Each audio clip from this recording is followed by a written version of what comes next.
Well, hello everybody. This is Robert, No Name Bear. Here I am working on scales for a Happy Shaver. He sent me a request to do some scales, and I said sure.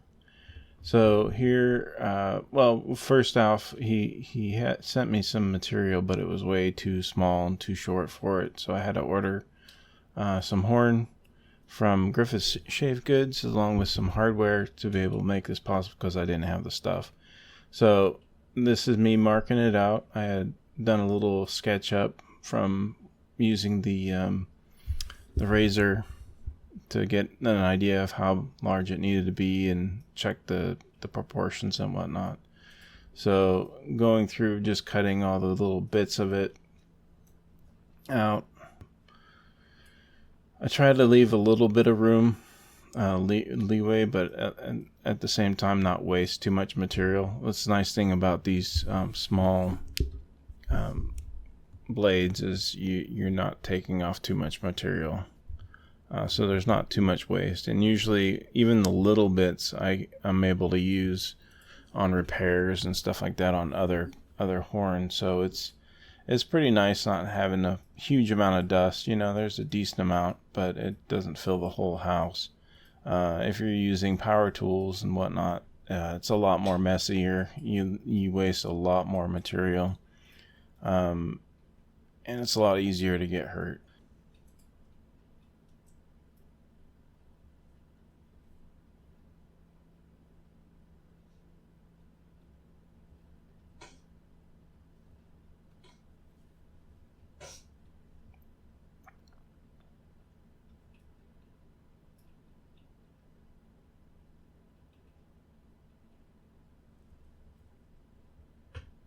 Alrighty, now I got them all rough cut out, and I put two-sided adhesive to put them together, and this way I can get fairly symmetrical with the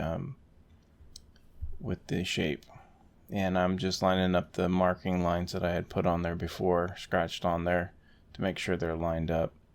And then I put them in the vise and then shape them up with a rasp. It's a Japanese rasp. I don't remember what the name of it is, but it's got two different sides. What's nice about that rasp is you can actually see through it and kind of get an idea of where you're cutting. So that's really nice compared to using a traditional solid rasp. I really like that thing.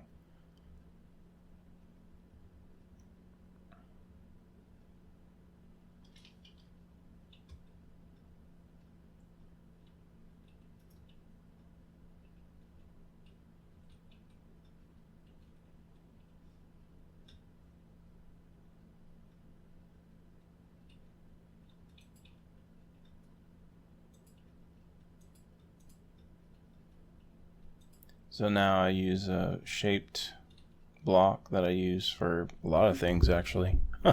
Very useful, different radiuses made. And then I use two different ones to shape the scales. And then it just makes it consistent line, and then I don't have undulations or irregularities in the shape. So it's really nice to have that guide. Back in the day, they would have their big old huge wheels. They would grind on it. And they were putting out so many of them, and I'm just doing one at a time, and I'm doing it all by hand. So it takes me quite a bit longer than what they were doing. But yeah, the more you do, the better you get. So I'm sure they had it down pat. So.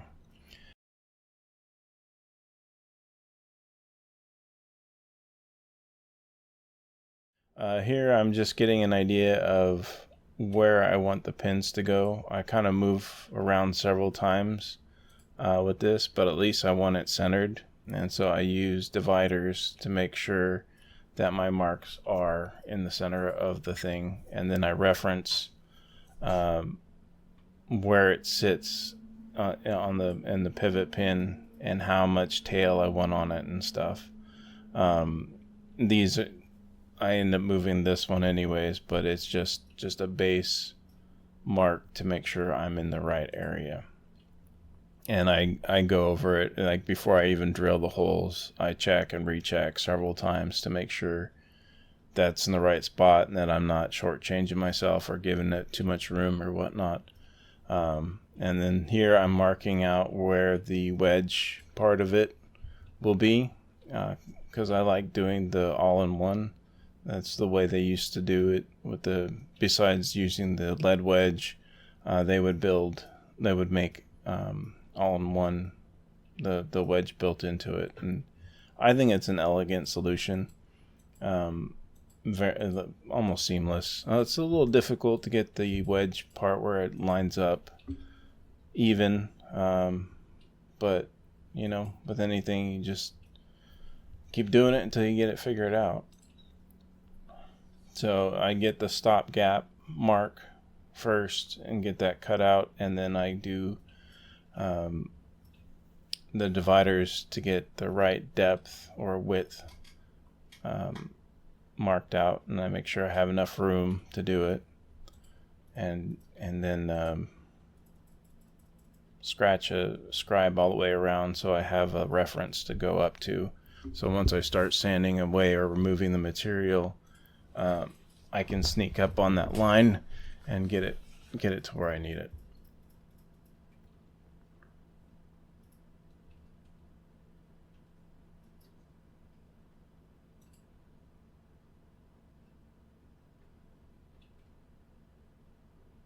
Usually I find this method works good so that I don't go into the line, but it shifted on me and got a little bit onto the wedge. It wasn't too bad, but it was still annoying that I ate into it. But this stuff takes a little while to get it off, and then I do the scrape to get rid of the scratches, but it doesn't remove as much material as the rasp, but I want to sneak up on that line no matter what. So you can take the material off, but you can't put it back.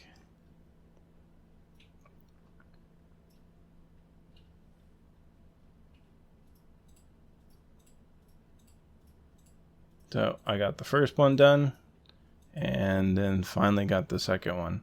So I don't know what happened here.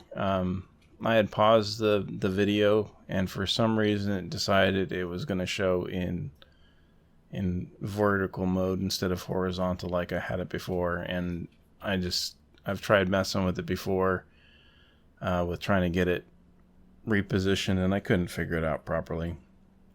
And I couldn't re-record it. It was already too late. Everything was done by the time I got onto the editing software. So it's going to have to be vertical for this time. But basically I'm going through and marking the pins where the holes are going to be. Make sure I'm in an even distance away. Besides the tail of it and where the hole pops out, where the wedge is. So I want a little bit of meat, room on the wedge part so there's stability to it. But also at the same time that it looks balanced on the scales with the pin and the collars being shown. So here I'm working the outside of the scales now, and then getting the shape down. I work on the inside first to make sure everything is fairly even, and I get that consistent first, and then I go on the outside and start shaping it. And then I polish the areas where the pin's going to be, because I'm going to be doing some adjustments and stuff. And I always cut a little bit large and sneak in a little bit at a time, to make sure I don't take too much off, and that it still will fit the razor. And then here, of course, I'm doing the pinning. The tail worked out fine on this one, but when for some reason I clipped the pin off, and then the collars wanted to pop off. I don't know why. It's so difficult. They come off so easy, but try to put them back on, it's frustrating. So now I'm getting the pivot pin set, making sure that the tail is proper distance, close enough. I want it balanced on both ends, but also want enough length on the pivot area so it looks nice. And I recheck it before I drill it and stuff, and of course have to center it. Sometimes I go back and forth and making sure I get it right, but and then trying to do it freehand, you got to make sure that you get it fairly straight and even, so it's not all wonky going through. You have some leeway with it, but you still want to get as close as you can. That's just how it is.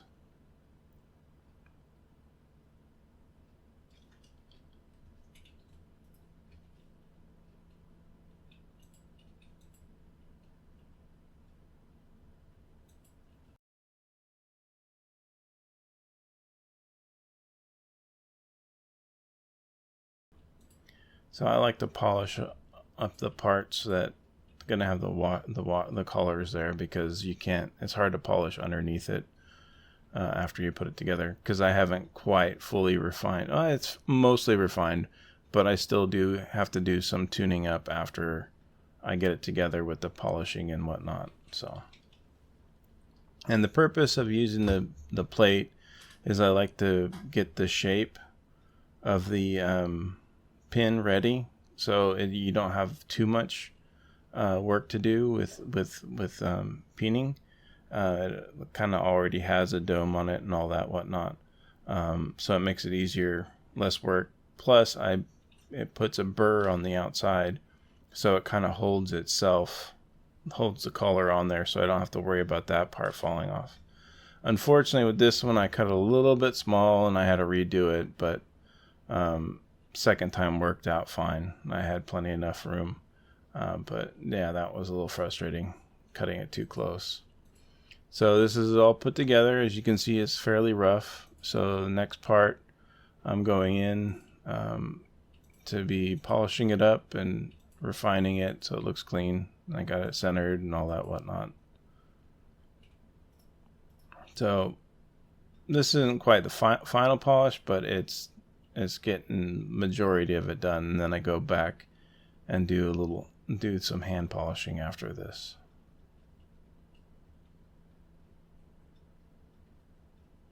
And here I'm adding the paste wax to the scale so that it keeps it hydrated, and it's a nice finish. It soaks in, and then it gives it not overly polished, but it's enough to look good. So I appreciate you guys watching. Take care and have a good one.